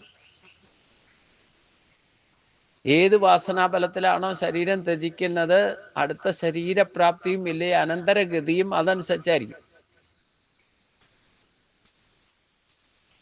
നമ്മൾ ഈ ദിവസം ഇപ്പൊ ജീവിച്ചിരിക്കുമ്പം ഇന്ന് നിങ്ങൾ ബലമായിട്ട് ഇന്നത്തെ പകൽ മുഴുവൻ എന്താണോ നാളെ എന്ത് ചെയ്യണം എന്ന് പ്രീ പ്ലാൻ ചെയ്തുകൊണ്ട് അത് തന്നെ ചിന്തിച്ചുകൊണ്ട് ആ വാസനാബലത്താൽ ഇന്ന് കിടന്നുറങ്ങിയാൽ നാളെ രാവിലെ സുഷുപ്തി ബോധമില്ലാതെ കിടന്നുറങ്ങിയാലും നിങ്ങൾ എഴുന്നേറ്റ് വരുമ്പം നിങ്ങൾ ഇന്നലെ എന്താണോ തീരുമാനിച്ചത് അത് തന്നെയായിരിക്കും നിങ്ങളെ അടുത്ത കർമ്മത്തിലേക്ക് നയിക്കുക.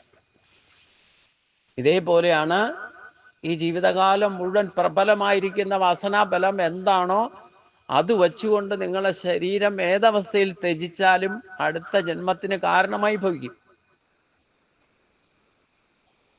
എന്നാൽ ആ ബലം ഈശ്വരന്മയ്യാസക്ത മനാപ്പാർത്ഥ, ഈശ്വരനോട് ആസക്തി വെച്ചുകൊണ്ട് ഈശ്വര കാര്യങ്ങളിൽ വാസനാബലം ഉണ്ടാക്കി ഈശ്വര കാര്യങ്ങളിൽ ഉറച്ചു നിൽക്കുന്ന ഒരാൾക്ക് ഈ ജന്മം കൊണ്ട് തന്നെ ഈശ്വരനിലേക്ക് എത്താം. അതാണ് ഭഗവാൻ പറഞ്ഞത്, യേശാം ബ്രാഹ്മീസ്ഥിതി പാർത്ത നൈനാം പ്രാപ്യമുഖ്യതി തിത്വാസ്യാം അന്ധകാലേവി ബ്രഹ്മനിർവാണം വൃച്ചതി എന്ന് പറഞ്ഞു. അപ്പം നമുക്ക് അതുകൊണ്ട് ആത്മാവ് എന്താണെന്ന് അറിയില്ല, എത്ര പറഞ്ഞാലും മനസ്സിലാവില്ല. നമ്മുടെ ശരീരത്തിൽ തന്നെ ഇരിക്കുകയാണെങ്കിലും അത് നമുക്ക് തിരിച്ചറിയാൻ സാധിക്കില്ല, കാണാൻ സാധ്യമല്ല, കേൾക്കാൻ സാധ്യമല്ല. അതെങ്ങനെ അഗ്രാഹ്യമാണ്, അചിന്ത്യമാണ്. എന്തായാലും നമുക്കിപ്പോൾ ജീവിച്ചിരിക്കുമ്പോൾ നമ്മുടെ ശരീരത്തിൽ ഒരു ജീവനുണ്ടല്ലോ, അത് ശരീരത്തിൻ്റെ നാഥനായിട്ട് സങ്കല്പിച്ചോളൂ. അതിലേക്കാണ് നമുക്ക് എത്തേണ്ടത്. അതിനെ സാക്ഷാത്കരിച്ചാൽ മതി, പിന്നെ ജന്മം ഉണ്ടാകില്ല, ഈ ശരീരം എടുത്ത് വരേണ്ടി വരില്ല.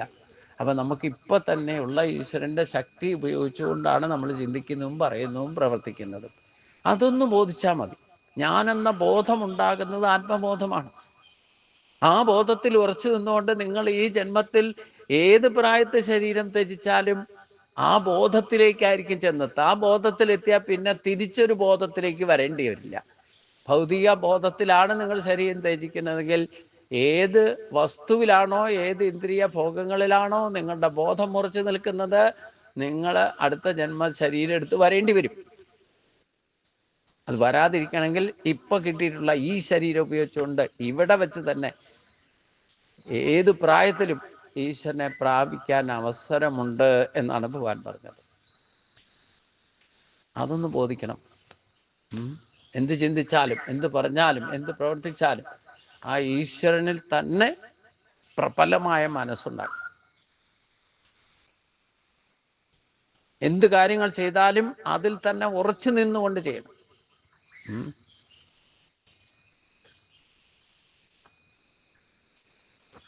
അപ്പോൾ ഈശ്വരനിലേക്ക് തന്നെ എത്താം.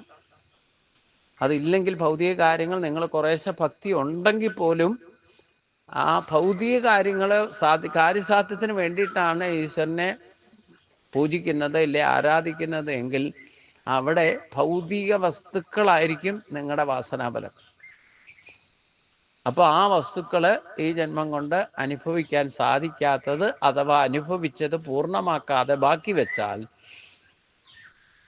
ഇതൊക്കെ അനുഭവിക്കാൻ വേണ്ടിയിട്ട് തന്നെ ഭഗവാൻ ഉണ്ടാക്കി വെച്ചേക്കണം. അനുഭവിച്ചോളൂ, പക്ഷെ അത് അനുഭവിച്ച് അതിൽ വിരക്തി ഉണ്ടാക്കണം. ബാക്കി വെച്ചാൽ അത് പ്രാരാബ്ധമായി തീരും, വീണ്ടും വന്ന് ജനിക്കണം. അത് ഇന്ദ്രിയ വിഷയങ്ങൾ ഏതാണേലും വേണ്ടില്ല. നിങ്ങൾ മരിക്കുന്ന സമയത്ത് എന്താണോ പ്രബലമായിരിക്കുന്ന വാസനാബലം, ഏതിലാണോ നിങ്ങൾ ഭ്രമിച്ചിരിക്കുന്നത്, എന്താണോ നിങ്ങൾ ആഗ്രഹം വെച്ചുകൊണ്ടാണ് ആ ബലത്തിലാണ്, ഏത് ബലത്തിൽ ശരീരം ധരിക്കുന്നുവോ അത് സാധിക്കാൻ വേണ്ടിയിട്ട് പുതിയ ശരീരം എടുത്ത് വരേണ്ടി വരും. യാതൊരു സംശയമില്ല. അതൊക്കെ ഭഗവാൻ പ്രകൃത്യാ തന്നെ നൽകിക്കൊള്ളുമല്ലോ.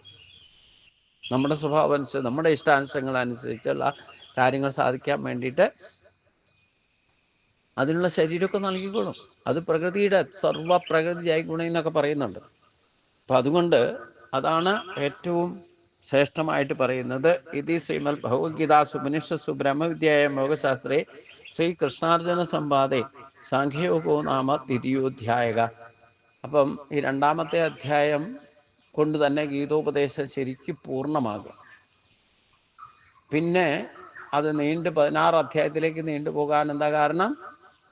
നമ്മളെപ്പോലുള്ള സാധാരണ മനുഷ്യൻ ഇത്രയൊക്കെ കേട്ടിട്ട് അതിലുണ്ടായ സംശയങ്ങൾ നിവാരണം ചെയ്യാൻ ശ്രമിച്ചപ്പോഴാണ് ഗീതോപദേശം നീണ്ടുപോയത്. ഇല്ലെങ്കിൽ പറയേണ്ട കാര്യമൊക്കെ ആത്മതത്വം, മരണഭയം ഇല്ലാതെയാക്കാൻ വേണ്ടിയും എന്താണ് ശാശ്വതമായിട്ടുള്ളത്, എന്താണ് നശിക്കുന്നത്, ശ്രേയസ്സും പ്രേയസ്സും തമ്മിലുള്ള വ്യത്യാസം എന്നൊക്കെ പറഞ്ഞു. അപ്പോൾ ഈ ആത്മതത്വത്തെ, അല്ലെങ്കിൽ ആത്മീയമായ ആ ജീവശക്തിയെ എന്തെന്ന് നമുക്ക് ഗ്രഹിച്ച് കിട്ടാൻ കുറച്ച് വിഷമമാണ്. എത്ര പ്രാവശ്യം കേട്ടാലും ആശ്ചര്യമായിട്ടും കേൾക്കാനും ഇല്ലേ പറയാനും ഒക്കെ സാധിച്ചാലും അത് നമുക്കങ്ങോട്ട് പൂർണ്ണമായിട്ട് അനുഭവിച്ചറിയാമെന്ന് പറയുന്നത് എത്ര എളുപ്പമുള്ള കാര്യമൊന്നുമല്ല. അനുഭവിച്ചറിയാൻ സാധിക്കും, പക്ഷേ പ്രമാണം ചോദിച്ചാൽ പറയാൻ സാധിക്കില്ല. നമ്മുടെ ശരീരത്തിൽ തന്നെ ഇരിക്കുന്ന ജീവന് ഉണ്ടെന്നുള്ളതിന് എന്താ തെളിവെന്ന് ചോദിച്ചു കഴിഞ്ഞാൽ നമുക്ക് കാണിച്ചു കൊടുക്കാനും പറ്റില്ല. അതുകൊണ്ടാണ് ഞാൻ പറഞ്ഞേ, ഒരു ഈശ്വരവാദിക്ക് ഈശ്വരൻ ഉണ്ടെന്ന് തെളിയിക്കാൻ സാധിക്കില്ല, മറ്റൊരാൾക്ക് തെളിയിച്ചു കൊടുക്കാൻ സാധ്യമല്ല. ഈശ്വരൻ ഇല്ല എന്ന് പറയുന്ന ആൾക്കും ഈശ്വരൻ ഇല്ല എന്ന് തെളിയിക്കാൻ സാധിക്കില്ല. ഇതാണ് ഈ ആത്മശക്തിയുടെ ഏറ്റവും വലിയ വിശേഷത. രണ്ടു കൂട്ടരും ജീവിക്കുന്നത് ഈ ശക്തിയിലാണ്. പക്ഷെ രണ്ടുപേർക്കും അത് തെളിയിച്ചു കൊടുക്കാൻ പറ്റില്ല. ഫലത്തിൽ എന്താ പരം? ഒരു ഈശ്വരവാദിയും നിരീശ്വരവാദിയും അന്ധവിശ്വാസിയാന്ന് പറയേണ്ടി വരും. ഈശ്വരനെ വിശ്വസിക്കാനുള്ളതല്ല. പിന്നെ എങ്ങനെ? അനുഭവിച്ചറിയണം. അനുഭവിച്ചറിയണമെങ്കിൽ നിങ്ങൾക്ക് ഇന്ദ്രിയങ്ങളെ നിയന്ത്രിക്കണം, മനസ്സിനെ ഏകാഗ്രമാക്കണം, ബുദ്ധിയെ ഉറപ്പിക്കണം, ആത്മശക്തി ഉണർത്തിക്കൊണ്ട് അതുപയോഗിച്ചുകൊണ്ട് ചിന്തിക്കാനും പറയാനും പ്രവർത്തിക്കാനും ഇന്ദ്രിയ വിഷയങ്ങളെ അനുഭവിക്കാനും സാധിക്കണം. അത് കൃത്യമായിട്ട് ഗുണദോഷങ്ങളെ തിരിച്ചറിഞ്ഞുകൊണ്ട് അനുഭവിച്ചാൽ നിങ്ങൾക്ക് അത് യോഗക്ഷേമമായി ഭവിക്കും. അവിടെയാണ് മനുഷ്യജന്മം സഫലമാകുക. അനായാസന ജീവിതം സാധിക്കണമെങ്കിൽ ഈ ഒരു പ്രോസസ്സ് സാധിക്കണം. അതായത് മനസ്സിനെ ഏകാഗ്രമാക്കുക. അതിനുള്ള കർമ്മയോഗമാണ് കൃത്യമായിട്ട് ഉത്തരവാദിത്വത്തോടെ ചെയ്യണമെന്ന് പറയും. അതിന് നമുക്കെല്ലാം അധികാരമുണ്ട്. അത് ഫലേച്ഛയില്ലാതെ ഡെഡിക്കേറ്റഡായിട്ട് ചെയ്യൂ. അത് ഒരു കാരണവശാലും ചെയ്യാതിരിക്കുന്നത്. ഇത്ര ജീവനോടുകൂടി ഇത്ര ശക്തിമത്തായിരിക്കും ഒരു ശരീരം നമുക്ക് മനുഷ്യ ശരീരം നൽകിയിട്ട് അത് ചെയ്യാൻ സാധിക്കുന്നില്ലെങ്കിൽ ബാക്കി ചെയ്യുന്ന കർമ്മങ്ങളൊക്കെ കർമ്മയോഗം അല്ല. ഏതൊരു കർമ്മം കൊണ്ടാണോ ഈശ്വരനിലേക്ക് എത്താൻ സാധിക്കുന്നത് അത് മാത്രമാണ് കർമ്മയോഗം. ബാക്കി നിങ്ങൾ വയറ്റിപ്പഴുപ്പിന് വേണ്ടിയിട്ട് ചെയ്യുന്നതൊക്കെ നിങ്ങളെ ഇവിടെ തന്നെ ചുറ്റിത്തിരിയാൻ ഇടവരുത്തും. അത് ചെയ്തോളൂ, ചെയ്യണ്ടെന്നല്ല പറയുന്നത്. പക്ഷെ അതുപോലും പെർഫെക്റ്റ് ആയിട്ട് ഗുണം ദോഷം തിരിച്ചറിഞ്ഞുകൊണ്ട് നിങ്ങൾക്കത് ചെയ്തിട്ട് അതിൻ്റെ ഗുണഫലങ്ങളെ ശാന്തമായിട്ട് അനുഭവിച്ചറിയാൻ സാധിക്കണമെങ്കിൽ, ദുഃഖരഹിതമായിട്ട് അനായാസന സ്വയം ബുദ്ധിമുട്ടാതെ മറ്റൊരാളെ ബുദ്ധിമുട്ടിക്കാതെ ജീവിക്കാൻ സാധിക്കണമെങ്കിൽ ഈ ആത്മതത്വം അറിയണം. അത് ജീവിതത്തിൻ്റെ അന്ത്യകാലത്തെങ്കിലും അറിയണം. അറിഞ്ഞാൽ പിന്നെ മനുഷ്യജന്മം സഫലമാകും. എങ്കിലേ സഫലമാകൂ. അതിനാണ് ബ്രഹ്മനിർവാണം അധിഗച്ഛതി എന്ന് പറഞ്ഞത്. അത് സാധിച്ചിട്ടില്ലെങ്കിലോ നമ്മൾ എത്രയെത്ര ജന്മങ്ങളായി നമ്മളെ ജന്മം വേസ്റ്റ് ചെയ്തുകൊണ്ടിരിക്കുന്നു. അതേപോലെ ഇനിയും വേസ്റ്റ് ചെയ്യലായിരിക്കും ഉണ്ടാകുക. ഏത് ജന്മത്തിലാണോ ഇതൊക്കെ പഠിക്കണം, അറിയണം, ചെയ്യണം എന്നൊക്കെ തോന്നുന്നത്, അപ്പോൾ നമ്മൾ ആ മാർഗത്തിലെത്തി എന്ന് വിചാരിക്കാം. എന്തായാലും നമ്മൾ ഒക്കെ ഇതൊക്കെ കേൾക്കാൻ ക്ഷമയോടുകൂടി ഇരുന്ന് കേൾക്കുന്നുണ്ടെങ്കിൽ നമ്മൾ ആ മാർഗത്തിലാണ് എന്നുറപ്പിച്ചു കൊള്ളുക. അത് സ്ഥിതപ്രജ്ഞൻ സ്വയമാകണം. അത് അവസ്ഥ സ്വയം അനുഭവിച്ചറിയണം. നമ്മൾ ബാഹ്യ വിഷയങ്ങൾ രമിക്കാതെ സ്വസ്ഥനായിട്ടിരിക്കുന്നുണ്ടെങ്കിൽ സ്ഥിതപ്രജ്ഞനാണെന്നാണെന്ന് കണക്കം. നിങ്ങൾ മറ്റൊരാളെ അത് ബോധിപ്പിച്ചു ഞാൻ സ്ഥിതപ്രജ്ഞനാണെന്ന് പറഞ്ഞ ഒരു വേഷം കെട്ടി നടക്കേണ്ട ആവശ്യമൊന്നുമില്ല. അവരവർക്ക് ബോധ്യം വന്നാൽ മതി. നമ്മൾ കൃതകൃത്യമായിട്ട് പുറത്തെ കാര്യങ്ങളോ വീട്ടിലെ കാര്യങ്ങളോ ചെയ്തുകൊണ്ടിരിക്കുന്ന കാര്യങ്ങളോ ഒക്കെ കൃത്യമായിട്ട് ചെയ്യാൻ സാധിക്കുന്നുണ്ടെങ്കിൽ ഒരു സ്ഥിതപ്രജ്ഞനെ അങ്ങനെ കൃത്യമായിട്ട് വീഴ്ച വരുത്താതെ ചെയ്യാൻ സാധിക്കൂ. ഞാൻ പറഞ്ഞില്ലേ, നമ്മൾ കൃത്യനിഷ്ഠ, ഭക്തി, വിവേചന ശക്തി, ദൃഢനിശ്ചയം, ത്യാഗമനസ്സതി, ഈ പഞ്ചഗുണങ്ങളെ ആശ്രയിച്ചുകൊണ്ട് കൃത്യമായിട്ട് അനായാസന ജീവിക്കാൻ ആർക്ക് സാധിക്കുന്നോ അവൻ സ്ഥിതപ്രജ്ഞൻ തന്നെയായിരിക്കും. യാതൊരു സംശയവുമില്ല. ഇത് സാധിക്കുന്നില്ലെങ്കിലോ നിങ്ങളുടെ ജീവിതം വ്യർത്ഥമാക്കും. വീണ്ടും വരും. എന്ന് സാധിക്കുന്നോ അന്ന് വരെ ആത്മസാക്ഷാത്കാരം സാധ്യമല്ല. കാരണം നമ്മൾ ഈ വേദവൈദിക കർമ്മങ്ങളിലോ ക്ഷേത്രദർശനം ആയിക്കോട്ടെ, അഭിഷേകിക്കേണ്ടുള്ള പൂജയും ആരാധനയും വേദവൈദികമായിട്ടുള്ള യജ്ഞങ്ങളോ യാഗങ്ങളോ ഒക്കെ ചെയ്യുന്നത് എന്തിനു വേണ്ടിയിട്ടാണ്? ഈശ്വരപ്രാപ്തിക്ക് വേണ്ടിയിട്ടാണെങ്കിൽ അതിൽ മാത്രം കുടുങ്ങരുത്, അതിനപ്പുറത്തേക്കും കൂടെ കടക്കണം. കാരണം ഇത്രയൊക്കെ ഇതിനു വേണ്ടി പിന്നാലെ ജീവിതം വ്യർത്ഥമാക്കിയാൽ ഈ സുഖദുഃഖവും ഒഴിവായി പോകുന്നില്ലോ. സുഖവും ദുഃഖവും ആർക്കും എത്രയൊക്കെ ഇൻവോൾവ് ആയിട്ട് എന്തൊക്കെ സ്പോൺസർ ചെയ്ത് അമ്പലത്തിൽ ചെയ്താലും വേണ്ടില്ല, ശാന്തിയും സമാധാനം എന്ന് പറയുന്നത് ഇവർക്ക് ആർക്കും നമുക്ക് സ്ഥിരനിഷ്ഠമായിട്ട് കിട്ടാറില്ല. ആർക്കും അത് അനുഭവിക്കാൻ സാധ്യമല്ല. കാരണം ഭൗതിക ഭോഗസുഖങ്ങളൊക്കെ താൽക്കാലികമാണ്, അത് പ്രേയസാണ്. അത് മുന്നേ വേണ്ടിയിട്ടാണെങ്കിലും അതൊക്കെ തുടക്കക്കാർക്ക് ആയിക്കോട്ടെ. പക്ഷേ ഈ ഗീതാശാസ്ത്രമൊക്കെ പഠിച്ചു കഴിഞ്ഞാൽ പിന്നെ ഒരിക്കലും അതിൻ്റെ പിന്നാലെ നമ്മുടെ ജീവിതം വ്യർത്ഥമാക്കാതിരിക്കാൻ ശ്രദ്ധിക്കുക. എന്നാൽ ഈ സ്ഥിതിപ്രജ്ഞനാണോ ഇല്ല എന്നുള്ളത് മറ്റൊരാൾക്ക് ബോധ്യപ്പെടുത്താൻ സാധ്യമല്ല. വിശ്വസിപ്പിക്കാൻ ശ്രമിക്കണ്ട, ബോധ്യപ്പെടുത്താനും ശ്രമിക്കണ്ട. അവരവർക്ക് ബോധ്യം വരുന്ന രീതിയിൽ അതിനെ ഉപയോഗിക്കാൻ സാധിക്കണം എന്നർത്ഥം. അതാണ് ഉദ്ദേശിക്കുന്നത്. അപ്പം ഇതിൽ പ്രധാനമായിട്ട് ആത്മതത്വം പറഞ്ഞു, കർമ്മതത്വം പറഞ്ഞു. ആ കർമ്മതത്വത്തെ യഥാവിധി പൂർത്തീകരിക്കണമെങ്കിൽ അതിന് ബുദ്ധി ഉറപ്പിക്കണം എന്ന് പറഞ്ഞു. ആ ബുദ്ധി ഉറപ്പിച്ചാലേ മാത്രമേ ഉറപ്പിക്കണമെങ്കിൽ ഇന്ദ്രിയങ്ങളെ ഇനി അടുത്ത അധ്യായത്തിലേക്ക് എന്നാൽ അതിനുള്ള കർമ്മയോഗമാണ് പറയുന്നത്. അല്ലാതെ ഭൗതിക നേട്ടങ്ങൾക്ക് ഗീത ഒരിക്കലും കർമ്മയോഗത്തെ നമ്മളെ പെടുത്തുന്നില്ല. കർമ്മയോഗം ഭഗവാൻ പറയുന്നുണ്ടെങ്കിൽ ഈ ഏതു പ്രായത്തിലും എന്നെ പ്രാപിക്കാമെന്ന് പറഞ്ഞു. ആ ഭഗവാനെ പ്രാപിക്കാനുള്ളത് എന്ത് ചെയ്താൽ, അനുഷ്ഠാനങ്ങൾ എന്തൊക്കെ കൃത്യമായിട്ട് ചെയ്താൽ, ആ അനുഷ്ഠാനങ്ങളെയാണ് ഇവിടെ കർമ്മയോഗം എന്ന് പറയുന്നത്. എന്ത് ഈശ്വരപ്രാപ്തിക്ക് വേണ്ടിയിട്ട് ചെയ്യുന്ന എല്ലാ കർമ്മങ്ങളെയുമാണ് കർമ്മയോഗം എന്ന് പറയുന്നത്. അതിന് അല്ലാതെ ഭൗതിക ഇന്ദ്രിയ ഭോഗസുഖങ്ങൾക്ക് വേണ്ടിയിട്ട് ചെയ്യുന്ന ഒരു കർമ്മവും കർമ്മയോഗമല്ല. അഥവാ ആ കർമ്മം ചെയ്താൽ യോഗമായിട്ട് കരുതിയിട്ട് അതിനെ ചെയ്താൽ എന്താ കുഴപ്പം? അതിൽ നിന്നുള്ള റിസൾട്ട് കർമ്മബന്ധനങ്ങളായിരിക്കും. കർമ്മബന്ധനങ്ങളുണ്ടായോ വീണ്ടും വീണ്ടും ജനിക്കേണ്ടതായിട്ട്. അതാണ് ഗീത നമ്മളെ പഠിപ്പിക്കുന്നത് എന്നർത്ഥം. അപ്പൊ കൃത്യമായിട്ട് രണ്ടാമത്തെ അധ്യായത്തിൽ 3 കാര്യങ്ങൾ പറഞ്ഞു. ആ 3 കാര്യങ്ങളും ഒന്നിച്ച് കേട്ടത് കൊണ്ട് നമ്മളെപ്പോലെ തന്നെ അർജുനന് കൺഫ്യൂഷൻ ഉണ്ടായി എന്നൊക്കെ പറയുന്നുണ്ട്. അടുത്ത അധ്യായത്തിൽ അർജുനന്റെ സംശയമാണ് വീണ്ടും കർമ്മയോഗം മാത്രമായിട്ട് ഒരധ്യായം പറയാൻ ഭഗവാൻ പ്രേരിപ്പിക്കപ്പെട്ടതും എന്നും നമുക്ക് മനസ്സിലാക്കാം. അപ്പം നമ്മൾ കർമ്മയോഗം എന്ന് ഉദ്ദേശിക്കുന്നത് എന്താണ് യഥാർത്ഥ കർമ്മയോഗം? ആ കർമ്മത്തെയും കർമ്മത്തിൻ്റെ യോഗത്തെയുമാണ് അടുത്ത അധ്യായത്തിൽ വിശദീകരിക്കുന്നത്. അതിൻ്റെ ഒരു സൂചനയാണ് ഇവിടെ സ്ഥിതപ്രജ്ഞത്വത്തെ പറഞ്ഞ് അവസാനിച്ചത്. ശരിക്കും രണ്ടാമത്തെ അധ്യായം കൊണ്ട് ഗീതോപദേശം മുഴുവൻ പറയേണ്ടതൊക്കെ ഭഗവാൻ പറഞ്ഞു. പക്ഷേ ഇനി നീണ്ടുപോകാൻ കാരണം എന്താ? അർജുനൻ്റെ സംശയ നിവാരണത്തിന് ശ്രമിക്കുമ്പോൾ അത് കുറേശ്ശെ ആയിട്ട് 18 അധ്യായം വരെ എത്തി നിൽക്കുക.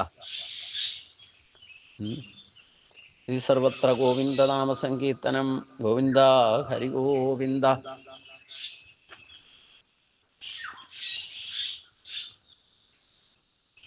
എല്ലാവരും ഒന്ന് നിവർന്നിരിക്കുക. ഇനി അടുത്ത അധ്യായത്തിലേക്ക് കടന്നാൽ അത് നമുക്ക് ഒന്നും ആകാതെ വിധത്തിൽ തുടക്കം ഒഴിക്കുക. അത് നമുക്ക് നാളെ തുടങ്ങിയാൽ മതി. അതുകൊണ്ട് ഇന്ന് എല്ലാവരും ഇതുവരെ കേട്ട കാര്യങ്ങളൊക്കെ ഒന്ന് പുനർവിചിന്തനം ചെയ്യുക. ചിന്മുദ്രയിലിരിക്കുക, കണ്ണുകൾ അടയ്ക്കുക.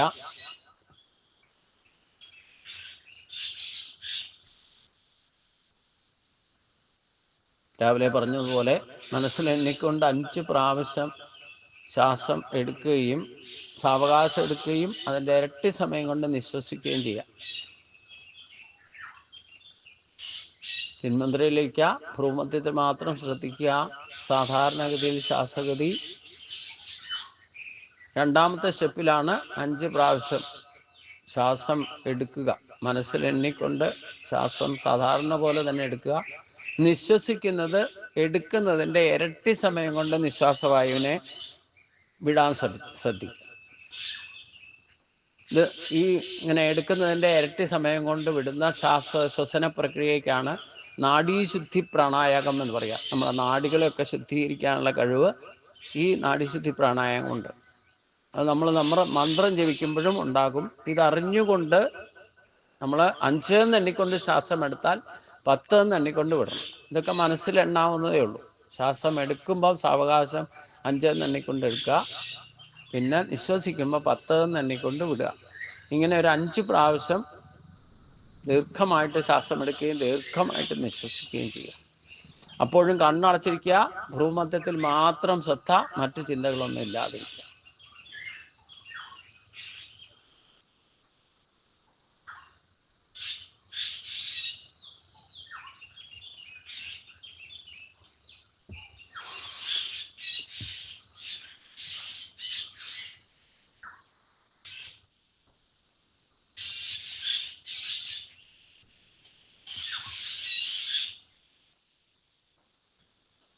ഈ കൈകൾ തൊഴുതു പിടിക്കുക.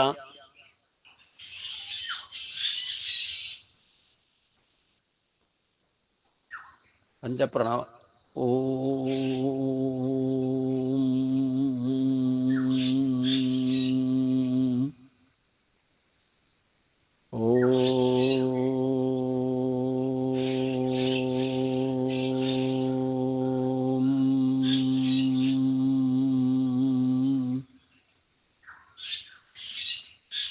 ഓം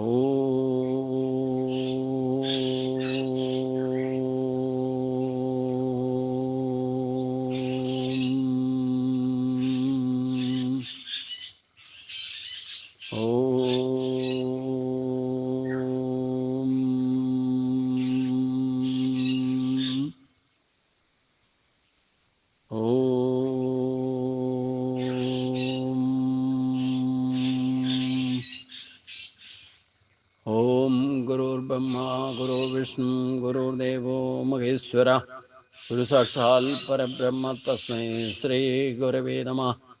ഓം നമോ നാരായണായ. ഓം നമോ നാരായണായ. ഓം നമോ നാരായണായ. ഓം ശാന്തി ശാന്തി ശാന്തി. കൈകൾ രണ്ടും പുറകോട്ട് ഇട്ട തല കുമ്പിട്ട് ഗുരുപ്രണാമം. ഓം കർപ്പണ്യദോഷോ ഭഗത സ്വഭാവക വൃക്ഷാമിത്താം ധർമ്മസുമൂഢഗേദക യശ്രേയസ്യാ നിശ്ചിതം ബ്രൂഹിതന്മേ ശിഷ്യസ്യേഹം ശാതിമാം താം പ്രപന്നം. ഓം ശാന്തി ശാന്തി ശാന്തി.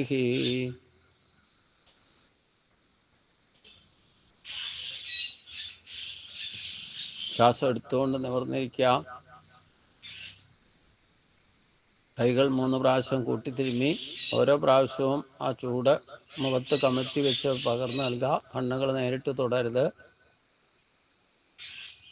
3-ാമത്തെ പ്രാവശ്യം മുഖത്ത് കമഴ്ത്തി വെച്ച് അതേ കൈയ്യ് തലയിലും ശരീരമാസകലം പതുക്കെ പതുക്കെ തലോടിക്കൊണ്ട് ചിന്മുദ്രയിലേക്ക് തന്നെ മടങ്ങി വരിക.